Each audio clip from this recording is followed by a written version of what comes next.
Laura Flanders. A recent book kicked off with some chilling statistics. The US, it argues, is crime-obsessed. The number of people in prisons here skyrocketed. What are we policing in this country exactly? Our next guest argues that looking at the experience of people who are usually ignored in this story, namely gay, lesbian, transgender, and self-described queer Americans, gives some clues, or can, about how we as a society construct our idea of crime and justice and safety. What are police for? Policing deviance? Really? Is that what best serves a creative and vibrant country? And what about justice for LGBTQ people? Andrea Ritchie is a police misconduct attorney and organizer here in New York City. She coordinates Streetwise and Safe, a leadership project for LGBT youth of color, and the book she co-wrote is Queer Injustice, the Criminalization of LGBT People in the United States. Welcome, Andrea. Glad to have you. Thank you so much for having me. It's a pleasure to be here. There's a lot of people paying attention to the criminal justice system these days, whether they're protesting stop and frisk or worried about stand your ground laws. Why do you call for attention to LGBTQ people? What's in it for us to learn?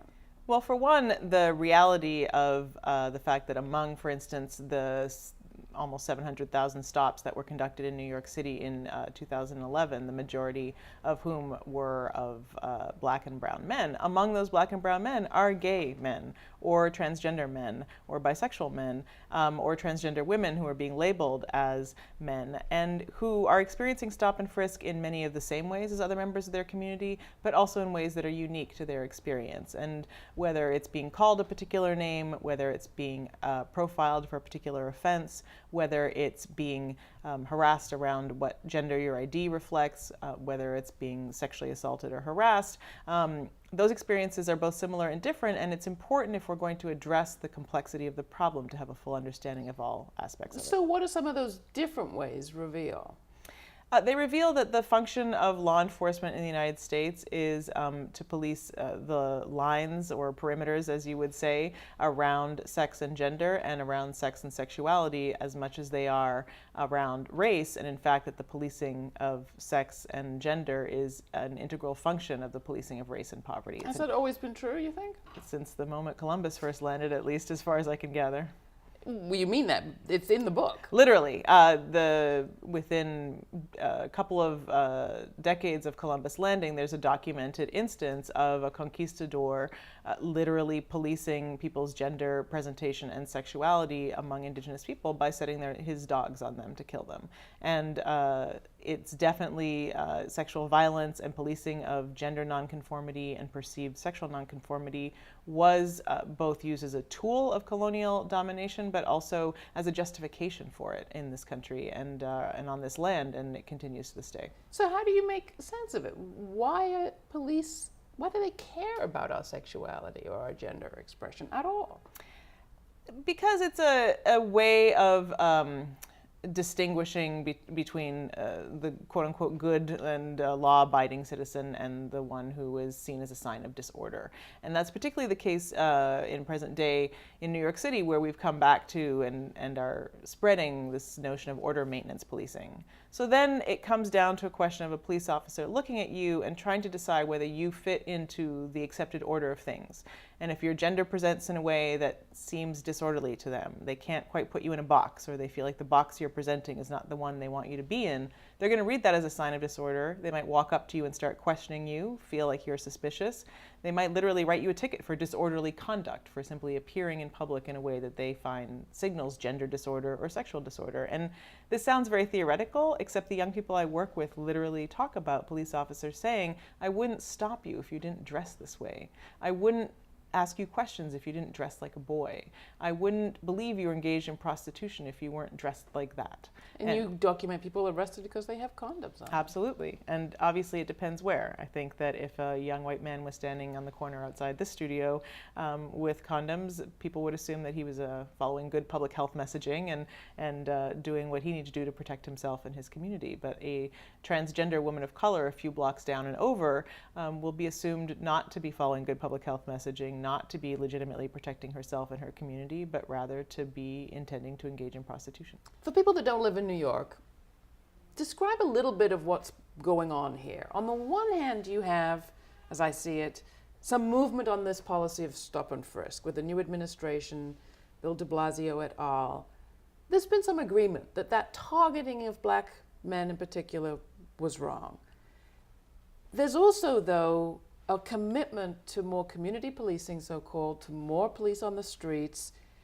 Is that a solution? Is that what these folks were asking for?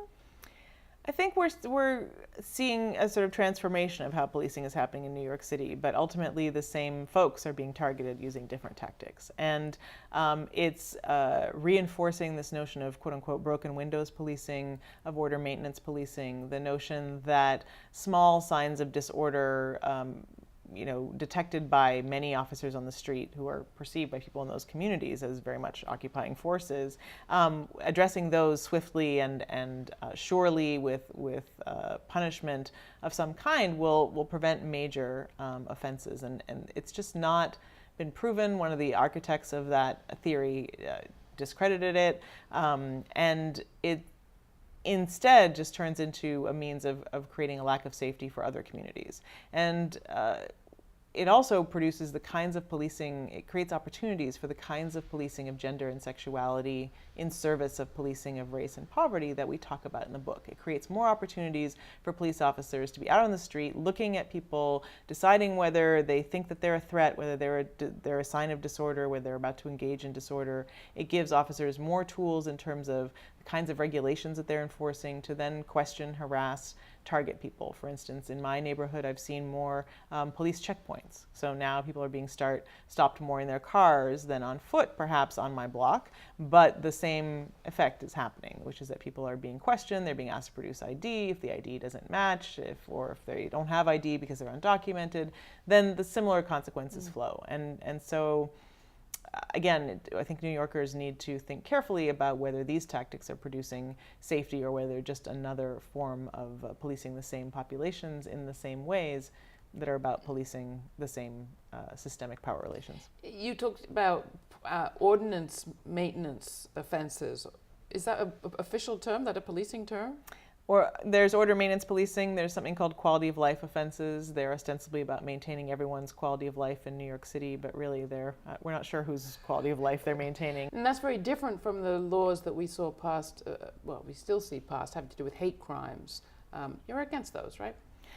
I'm certainly against hate crimes, and I'm also against hate crimes laws that are punitive in nature. When we think about other places in the world, the first thing we think about is, are lesbians and gays persecuted? Is their conduct criminalized? And the next thing we think about once that issue is addressed is, are lesbians and gays protected and transgender people protected by hate crime laws? But often the latter is not possible because of the former. And ultimately, if society is about policing and punishing nonconformity with gender norms and sexual norms, then they're going to do so in the ways that they protect people from violence as well. So police and other folks don't tend to change their behavior when they're responding to people as victims of crime as they do when they believe them to be a sign of disorder generally.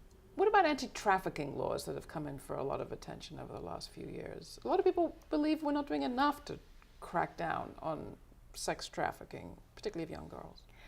I think that certainly all of us are concerned about anyone being coerced to do anything that they don't want to do, and certainly, or not being paid for their labor. I think that there's a multitude of industries in which trafficking is taking place. I think we focus on one, but we could spend more time focusing on trafficking that takes place in the production of the food that we eat, in the production of childcare in our homes, and in the production of pretty much anything in society. Anywhere there's labor, there's trafficking.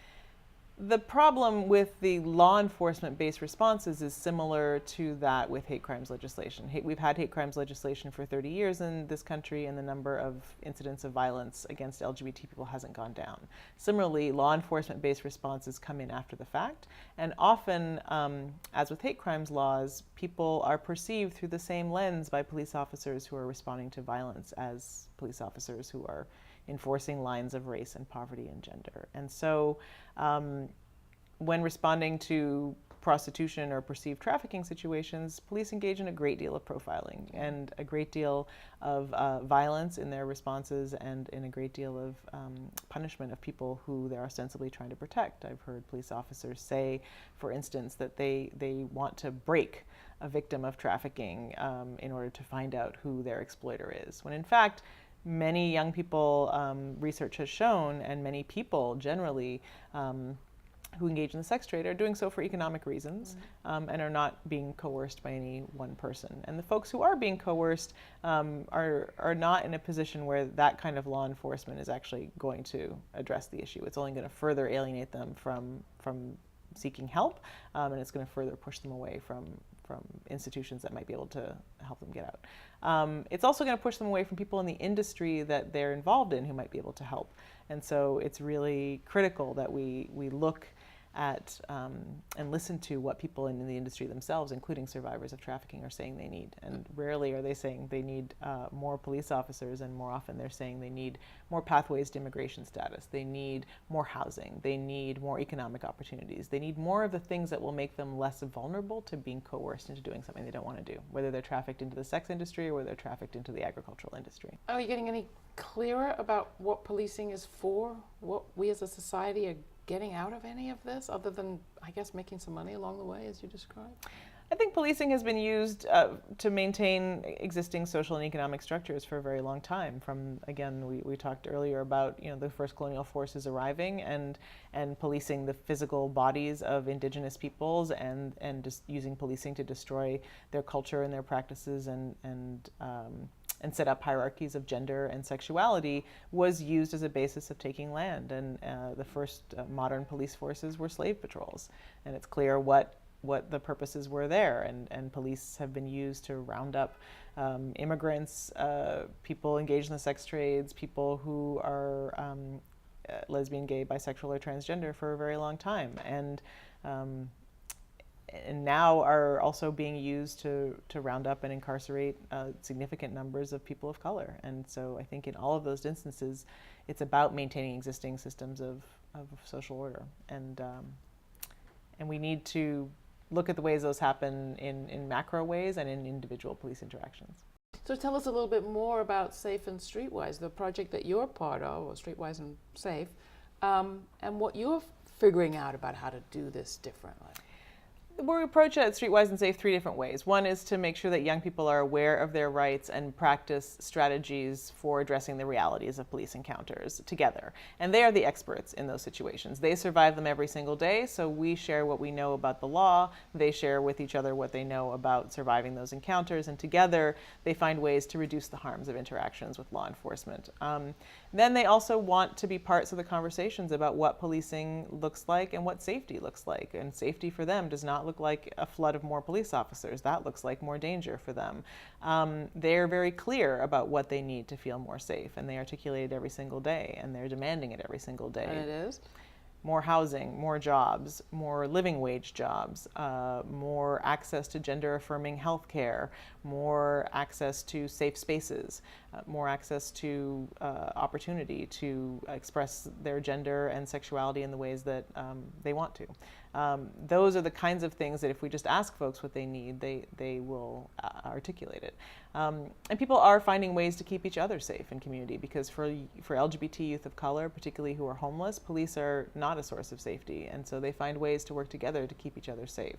And what's important in those moments is to make sure that we don't also then criminalize those efforts. And so the state sometimes steps in and makes those activities criminalized. Dean Spade, whom we interviewed on these subjects a little while ago, talked about trickle-up justice. It's a phrase I liked a lot. Dean has so many phrases. He also talks about distribution of life chances, and one of the things that I've really focused on in the work, and what we talk about in the book a fair amount, is how much one encounter with a police officer can change the entire course of your life and really change the distribution of life chances that you have. And what we are trying to accomplish at Streetwise and Safe is to make sure that the harm of those encounters is minimized, that your entire life doesn't change in that moment. And what we're trying to accomplish through Communities United through for police reform and other organizing efforts, sort of whether it's at the local, state, or federal level, is to make sure that's true for as many people as possible. So as many people as possible can dare to be everything that they are and bring to our society. Exactly. Andrea, thank you so much. Andrea Ritchie is one of the authors of Queer Injustice, the Criminalization of LGBT People in the United States, written with Joey Mogo and Kay Whitlock. Thanks so much for coming in. Thanks so much for having me.